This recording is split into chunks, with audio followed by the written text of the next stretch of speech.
Hello friends, இன்றைக்கி எங்கள் வீட்டில் இருக்க ஒரு சின்ன ஒரு தோட்டத்தில் எப்படி சப்போட்டா ஹார்வெஸ்ட் பண்ணுறோம் அப்படிங்கிறத பற்றி பேசலான்னு பார்க்குறேன். ஸோ இதுதான் எங்களோட மரம். நிறைய காய் தெரியுது பாருங்கள், நிறைய காய் வைக்கிது. நாங்கள் வச்சு 4 or 5 years ஆகுது. இந்த மரம் சின்ன மரம் தான், ரொம்ப பெருசு கூட கிடையாது. நிறைய காய் கொடுத்துட்டே இருக்குது. இந்த காய் நாங்கள் சாப்பிட்றத விட எங்கள் தோட்டத்துக்கு வர அணில், குருவி, காக்கா அதுங்களாம் நல்லா சாப்பிட்டு என்ஜாய் பண்ணோம். அவங்க சாப்பிட்டதுக்கு போக தான் எங்களுக்கு கிடைக்கும். ஸோ அதில் எங்களுக்கு ஒரு சந்தோஷமும் எல்லா உயிரினமும் அதை என்ஜாய் பண்ணுதுன்னு. இப்போ நாங்கள் பழம் இது ஒவ்வொரு தடவை பிரிக்கும் போதும் 15-20 பழம் எங்களுக்கு கொடுக்கும். இது எங்கள் வீட்டு தேவைக்கு இது ரொம்பவே போதுமானதாக இருக்குது. ஸோ சம்டைம்ஸ் அதிகமான ஈல்டு கிடைக்கும். அப்போ நாங்கள் சும்மா பக்கத்தில் இருக்கிறவங்களுக்கெல்லாம் கொடுத்து என்ஜாய் பண்ணுவோம். இந்த பழம் பாருங்கள், இதுக்கு நாங்கள் போடுறது ஒன்லி ஆர்கானிக் மேன்யூர் தான். அதாவது மாட்டு சாணம் தான் போடுறோம், வேறு எதுவுமே கிடையாது. ரெகுலராக தண்ணி ஊற்றிடுவோம். பராமரிப்பு ரொம்ப ஈஸி. இதை நாங்களே தான் மெயின்டைன் பண்ணுறோம். யாரும் கார்டன்லாம் கிடையாது எங்ககிட்ட. இந்த சப்போட்டா மரம் பக்கத்துலேயே மாதுளம், சீத்தா மரம், முருங்கை, வாழை, மாமரம், இது மாதிரி ஒன்று வச்சுருக்கோம். நம்ம தேவைக்கானதை மட்டும் நாங்கள் வச்சுருக்கோம். அப்புறம் சில கீரைகள் தொட்டியில் போட்டுப்போம். சில கீரைகள்லாம் இந்த பாருங்கள், பழம் பறிக்கிறேன் இப்போது. அந்த பழத்துலேருந்து பால் சொட்டும். அந்த பாலை நம்ம கம்ப்ளீட்டாக ட்ரைன் பண்ணிடணும். சும்மா தலைக்கீழே பிடிச்சா போதும். அந்த பால்லேருந்து சொட்டுது பாருங்கள். தலைக்கீழே இப்படி பிடிச்சோம்னா போதும். அது பாருங்கள், அவ்வளோ பால் சொட்டிடும். அது உள்ளே வாங்கக்கூடாது, வெளியே கொட்டிடணும். வெளியே அப்படி பார்த்தோம்னா அப்படியே சொட்டிடும். நிறைய பூ வச்சுக்கிட்டே இருக்கும். இதெல்லாம் நாங்கள் படித்த பழம் தான், இன்றைக்கி படித்த பழம். அது ப்ளீஸ் சப்ஸ்கிரைப் பண்ணுங்கள் வியூவர்ஸ் ஃபார் மை என்கரேஜ்மெண்ட். அது பாருங்கள், கீழே பாருங்கள், மரத்துக்கு கீழே வெறும் மாட்டு சாணம் தான், காஞ்ச சாணம் தான் போடுவோம் நாங்கள், வேறு எதுவும் போடுறதில்ல. அதனால் இது ஒரு organic fruit, only organic manure தான் போடுறோம். அதனால் இது ஒரு organic fruit, no artificial fertiliser கிடையாது.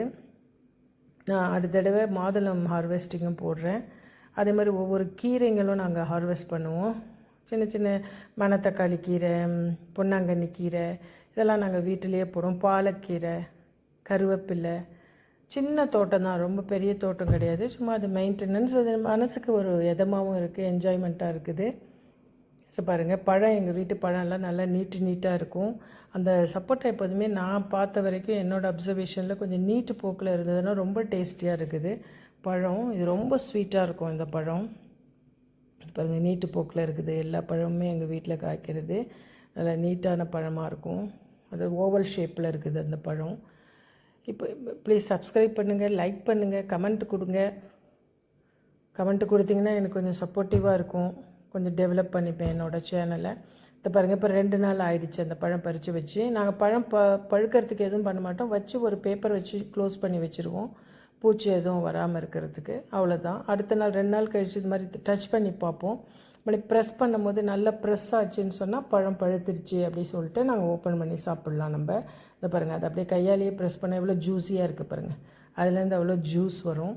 அதை நம்ம ஒரு ஸ்பூன் வச்சு அப்படியே எடுத்து கூட சாப்பிட்டுடலாம். எவ்வளோ எல்லோயிஷாக நல்லா ரைப்பாகி எவ்வளோ அழகாக இருக்குது பாருங்கள் பழம். அப்படியே எடுத்து நம்ம சாப்பிட்டுடலாம். இதில் சீட்ஸும் ரொம்ப இருக்காது, 1 or 2 சீட்ஸ் தான் இருக்கும்.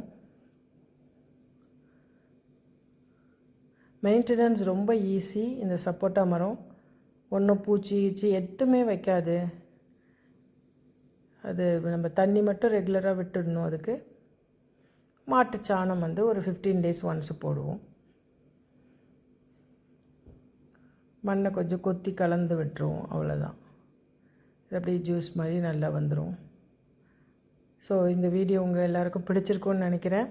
ப்ளீஸ் சப்ஸ்கிரைப் பண்ணுங்கள். என்ஜாய் பண்ணியிருப்பீங்கன்னு நினைக்கிறேன் இந்த வீடியோவை. ஸோ சப்ஸ்கிரைப் பண்ணுங்கள், லைக் பண்ணுங்கள், கமெண்ட் கொடுங்க.